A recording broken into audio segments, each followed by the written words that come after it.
રાજકોટ મનપા તંત્ર દ્વારા શહેરમાં પ્રી-મોન્સૂન કામગીરીના ભાગરૂપે જોખમી અને જર્જરિત મકાનોને નોટિસ આપવાની કડક પ્રક્રિયા યુદ્ધના ધોરણે શરૂ કરી દેવાઈ છે।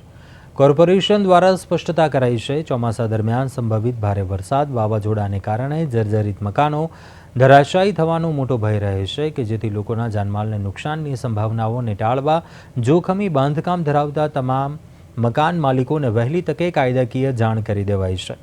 તંત્રએ કડક શબ્દોમાં ચેતવણી આપી છે કે મકાનની માલિકી ગમે તે વ્યક્તિની હોય, જો તે બાંધકામ જનતા માટે ભયજનક સાબિત થશે તો મનપા દ્વારા કડક પગલાં લેવાશે। એટલું જ નહીં, અત્યંત ભયજનક શ્રેણીમાં આવતા જોખમી મકાનોને કોર્પોરેશન કોઈપણ પ્રકારની ઢીલાશ વગર જાતે જ પાડી નાખશે।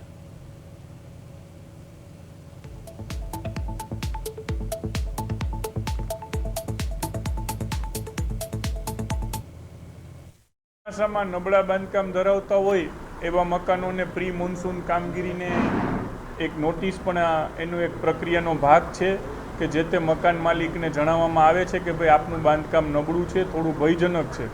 એમાં 2-3 કેટેગરી હોય છે। જે અત્યંત ભયજનકની કેટેગરીમાં આવતું હોય એ કોર્પોરેશન પોતે પણ એને નોટિસ આપીને તાત્કાલિક પાડી નાખતું હોય છે, પરંતુ જે જર્જરિતની વ્યાખ્યામાં આવતું હોય એમને જાણ કરાતી હોય છે।